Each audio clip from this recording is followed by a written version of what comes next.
Welcome back to episode 66 of the Grappling Growth Podcast with me, Joe Testoy. On today's podcast, I was joined by Natasha Mogg-Addis, who is the founder and CEO of NM Consulting. Her journey is a different one. It's complex. She suffered career burnout where she literally had to take 2 years out. She went through the menopause like nothing else.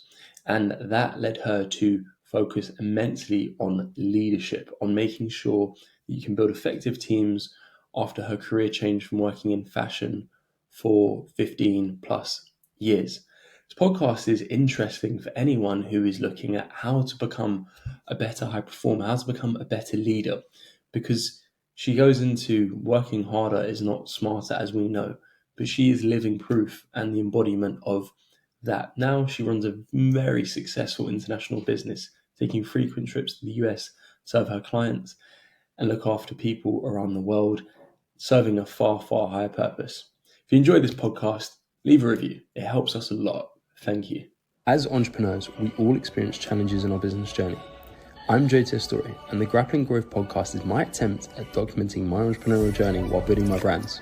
I sit down with fellow entrepreneurs, understanding how they grapple with growth. I hope you find value and enjoy. Natasha, good afternoon. It's a pleasure having you on today.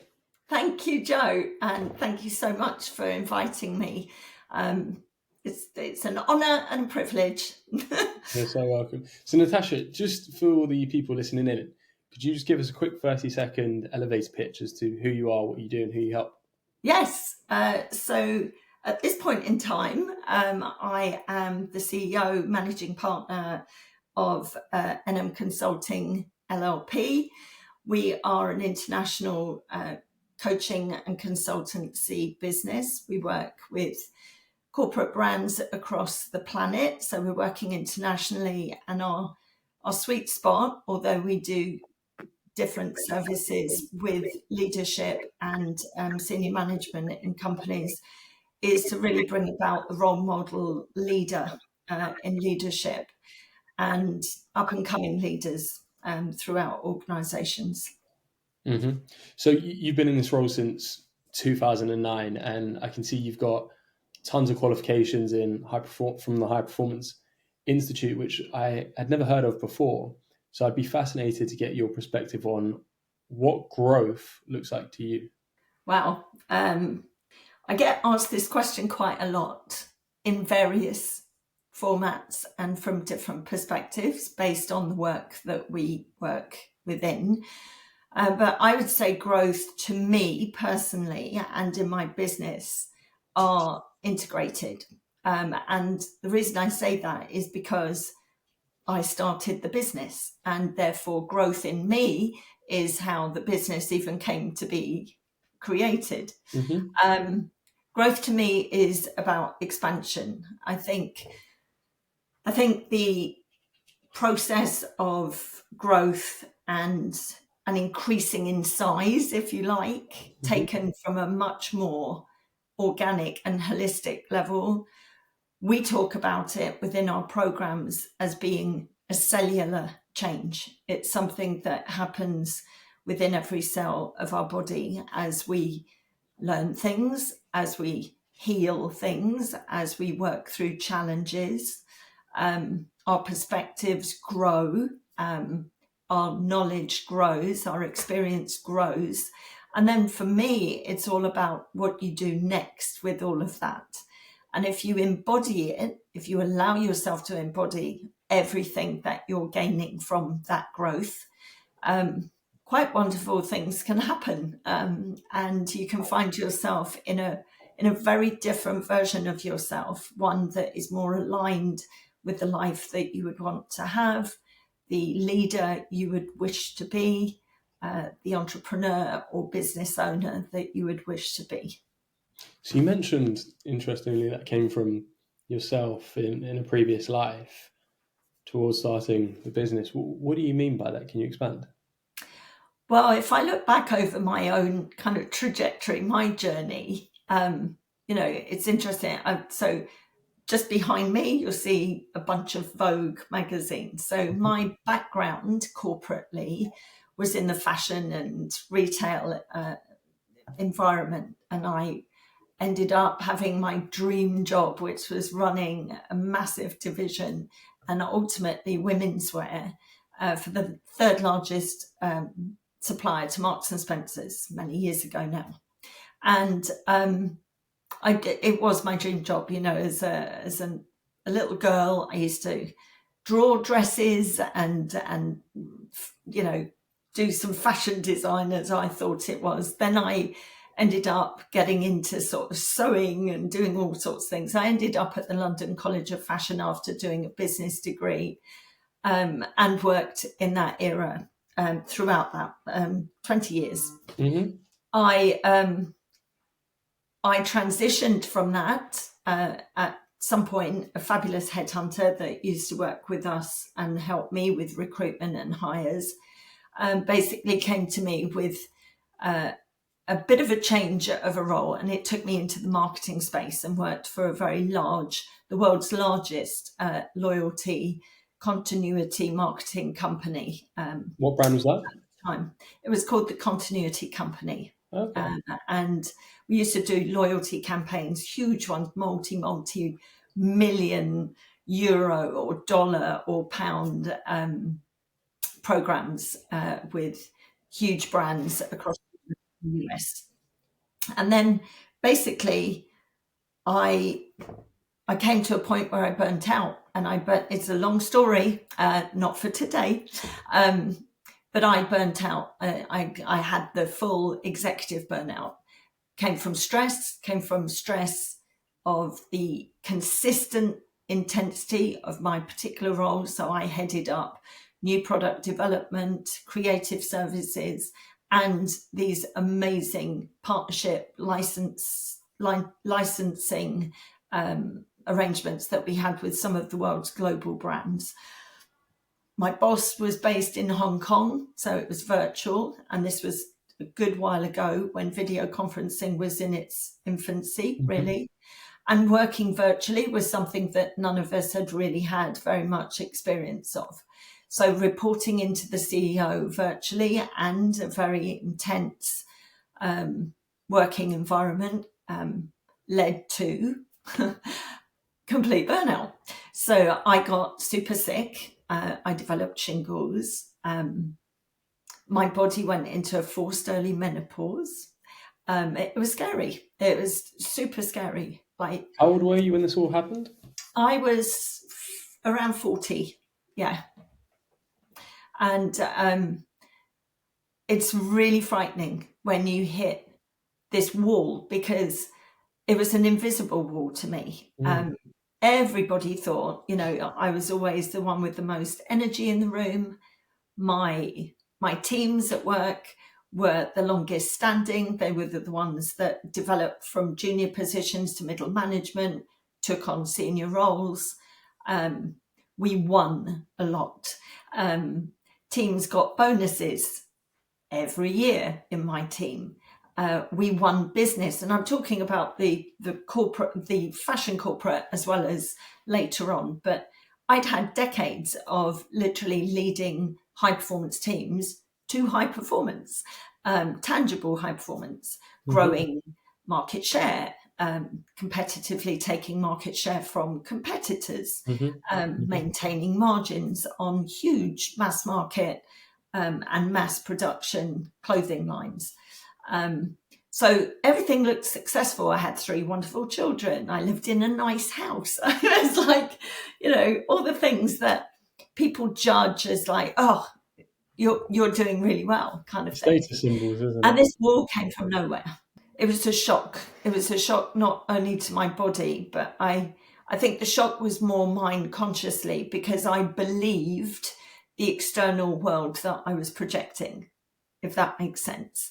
I believed I was some level of superwoman. I believed that I was able to just keep going, and that anything came up, I would figure it out, which is actually a high performance trait, scientifically, and it's been studied now through the High Performance Institute.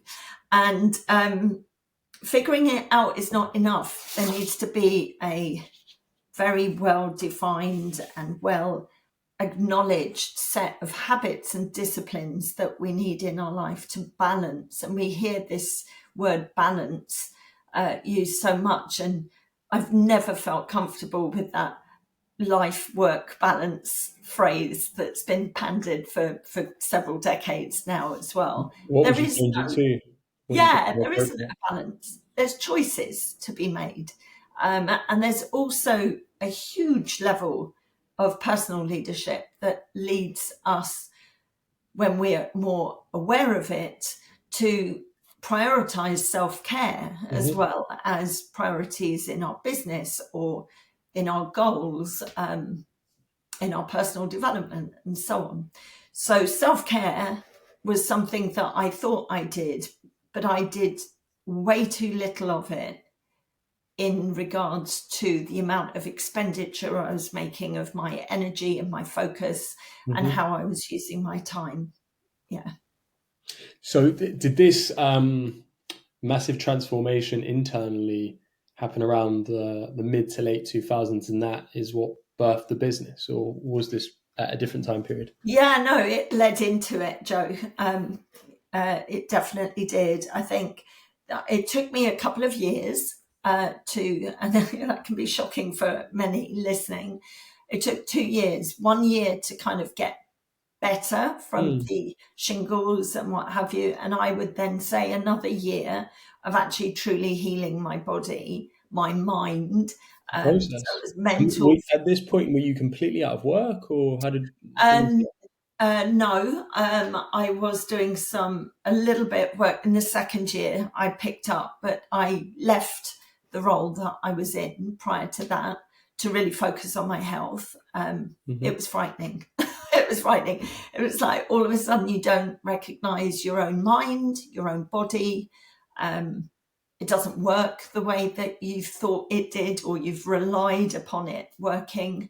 And it's kind of, you need to connect with your body. You need to reintroduce yourself to the physical vessel in which we travel in on Earth and really get to know it, and what it needs. And yeah, a lot of compassion, a lot of self-compassion and care.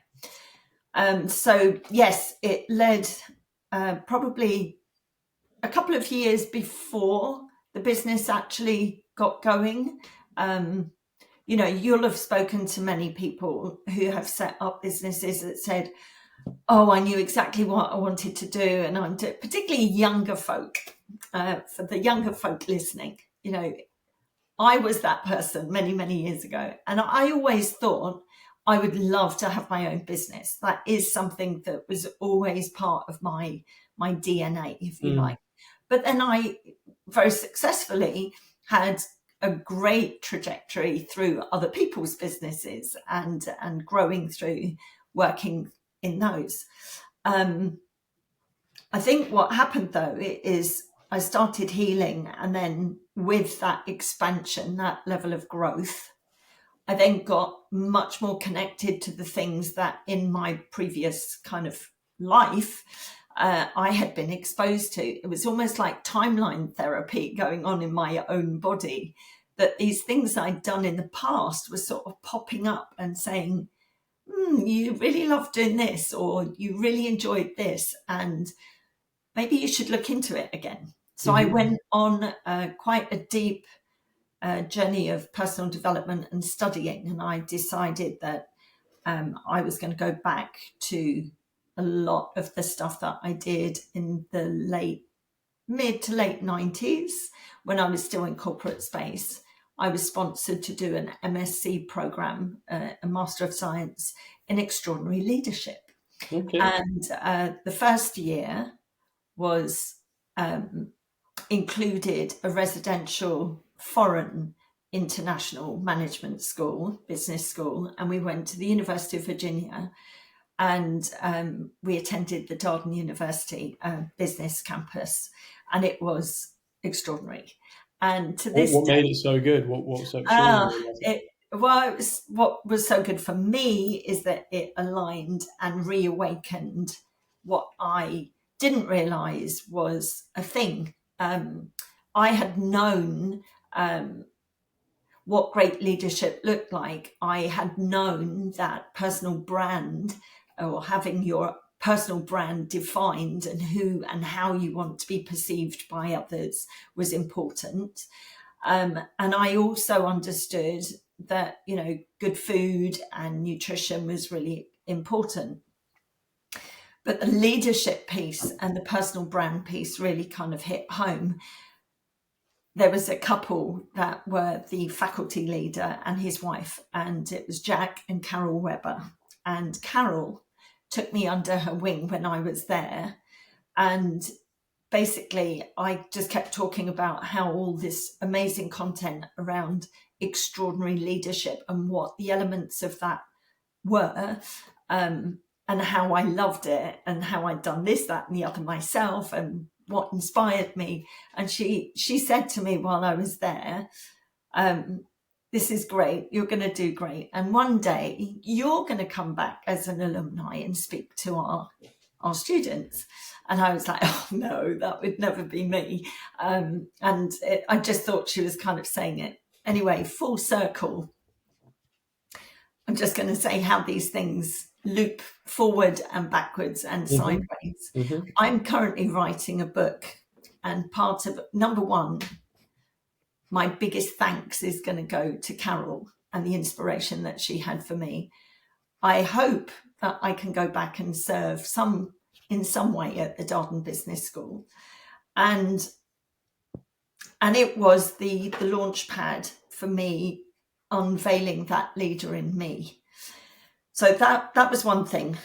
So I went back to leadership development. So a question on that. Yeah. What makes an exceptional leader in your opinion?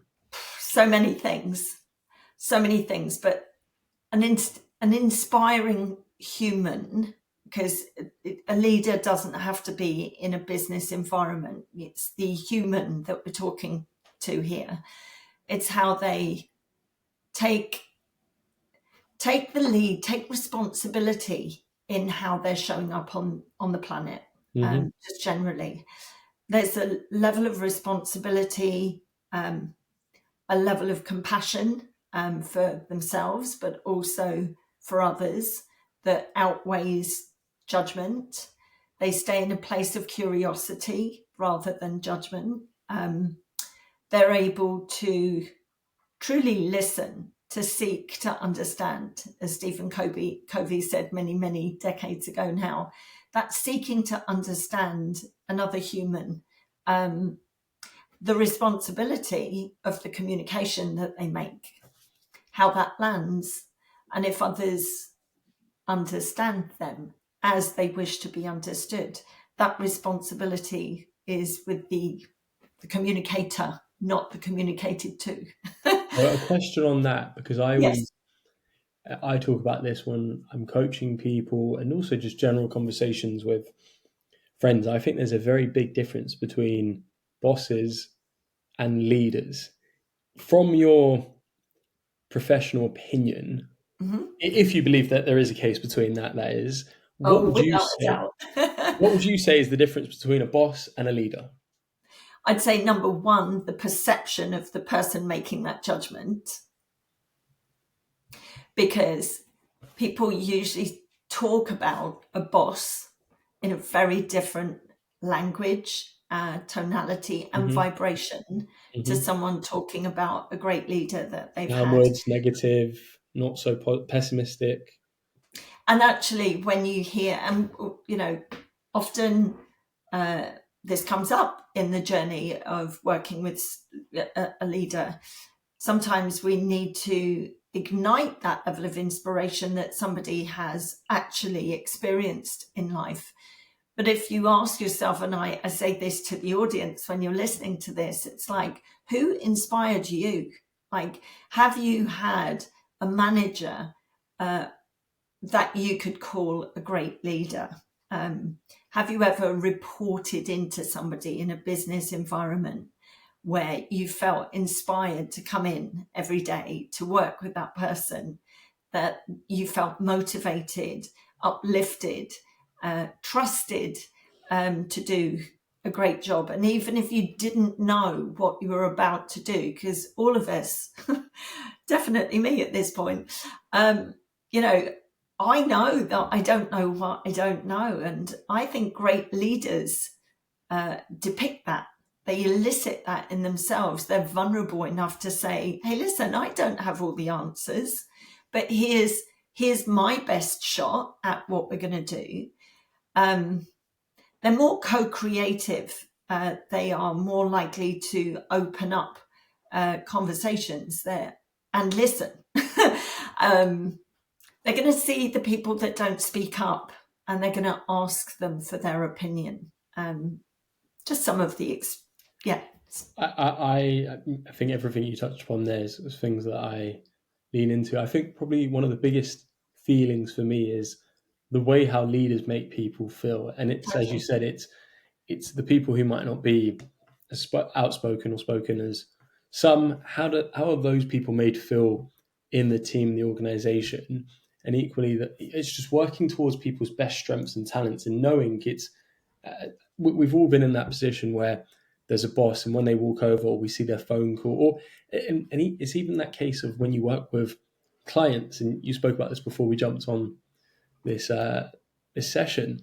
It's you want to make sure there's alignment with you and that person, and the vibrancy, the energy, as you said to the director you spoke about, is very much aligned, and that's so crucial to making sure that the relationship is there, because no one wants to feel as though they're spoken down to. And it's about having that synergy amongst each other, whereby, okay, that person might be the boss, but how do they lead? How do they set example?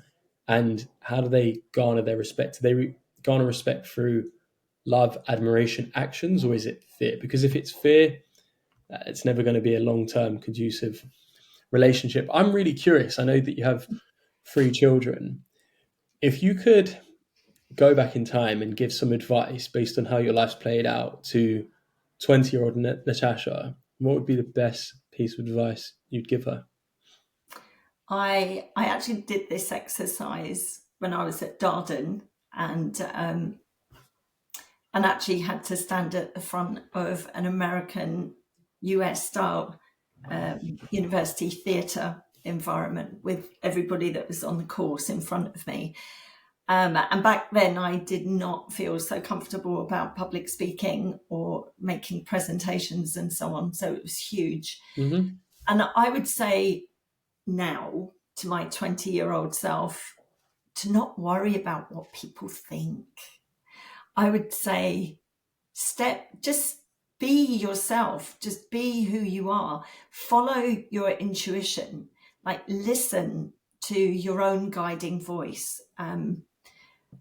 So much of that is stuff that I deafened, or I kind of squashed down, because it was like, you don't want to be told.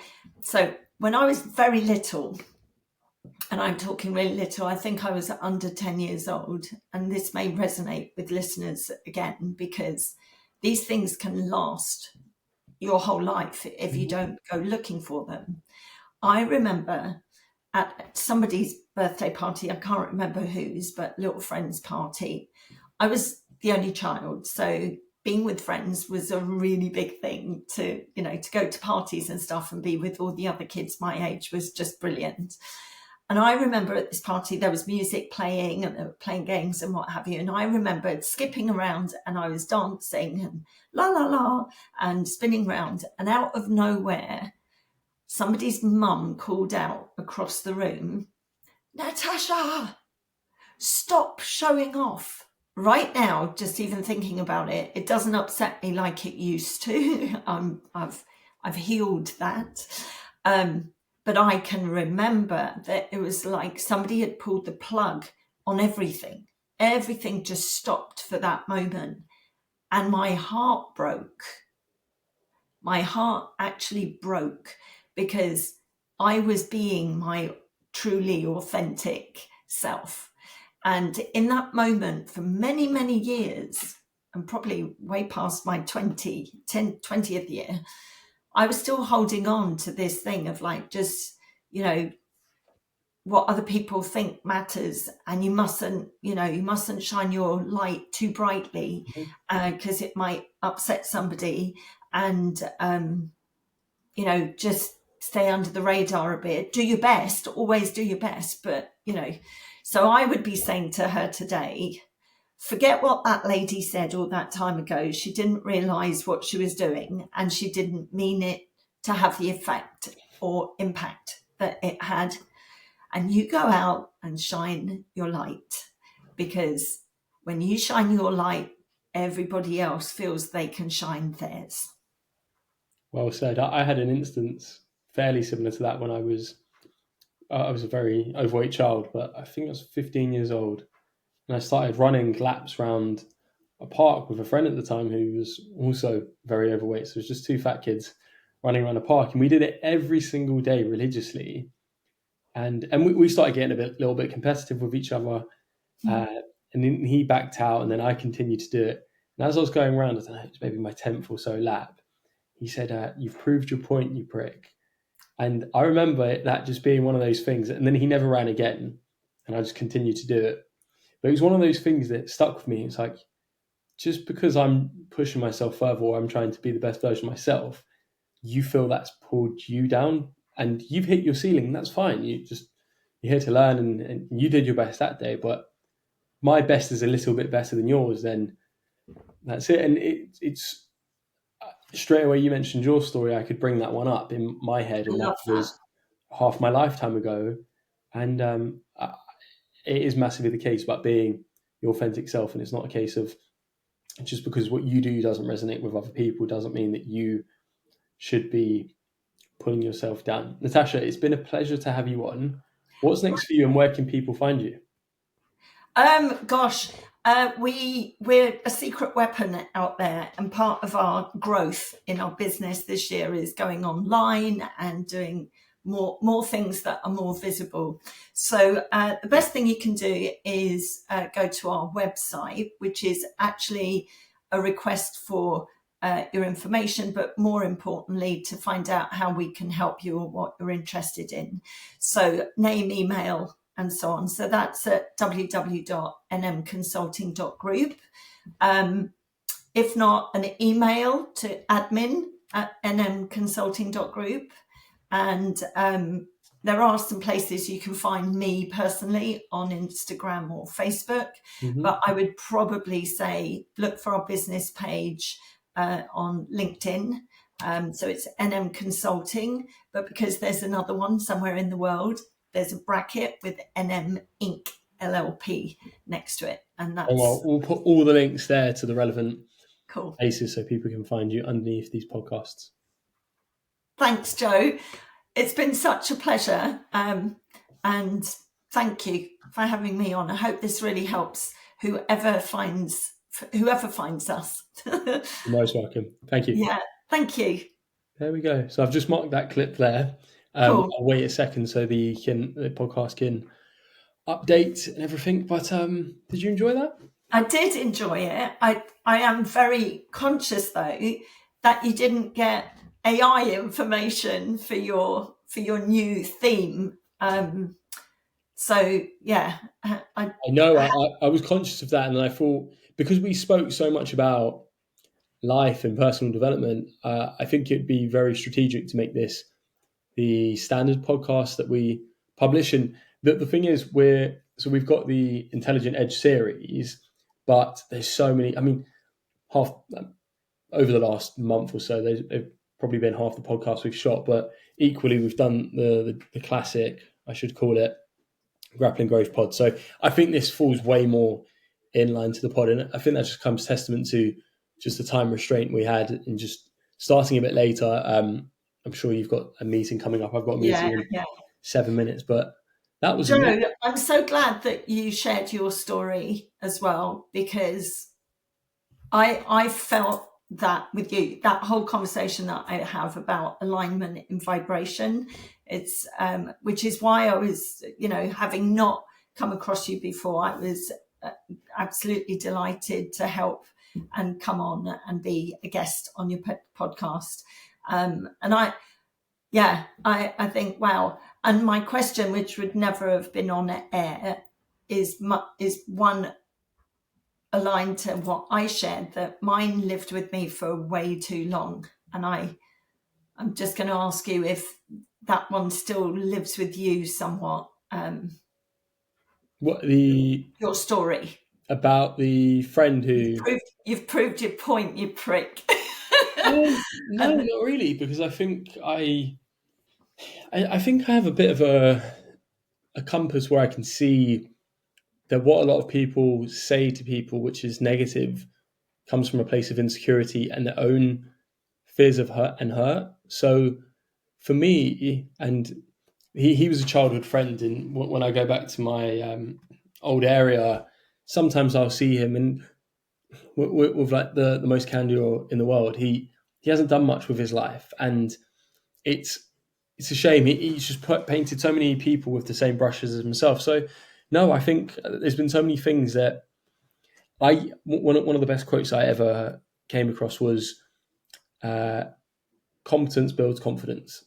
So the more I'm doing of something, the more I can move away from, oh, you were that fat kid when you were younger, or oh, you weren't good at this. It's because it's like going to the gym.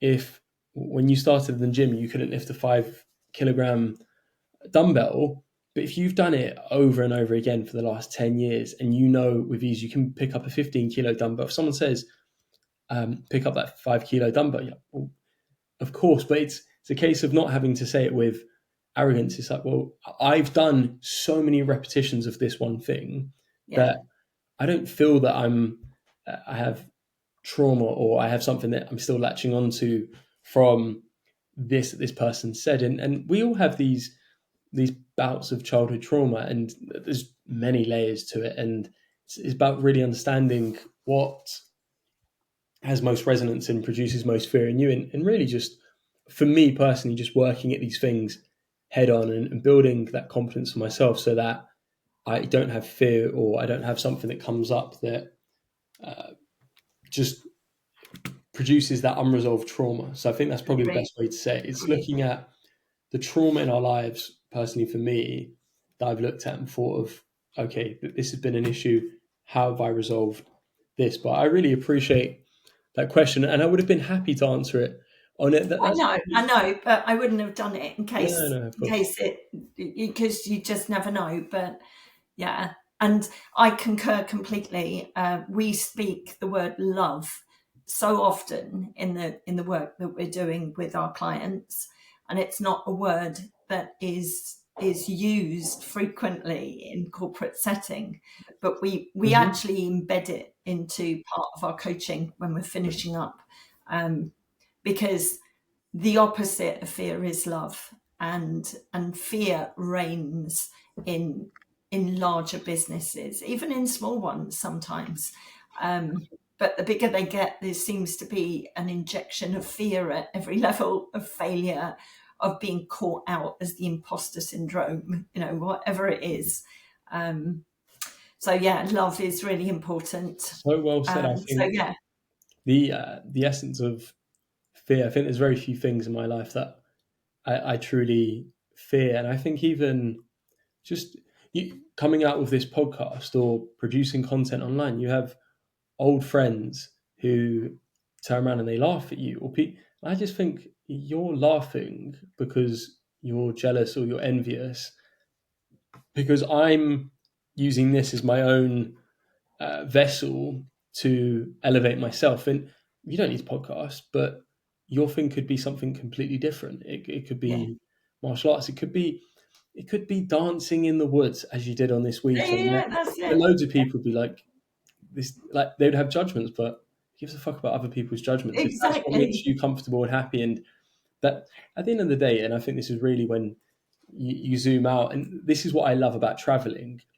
When you go to Brazil or wherever, you see people being their authentic selves, because they're not looking over and thinking, oh, this person's judging me. Everyone's on their own journey, and it's just a way of just being quite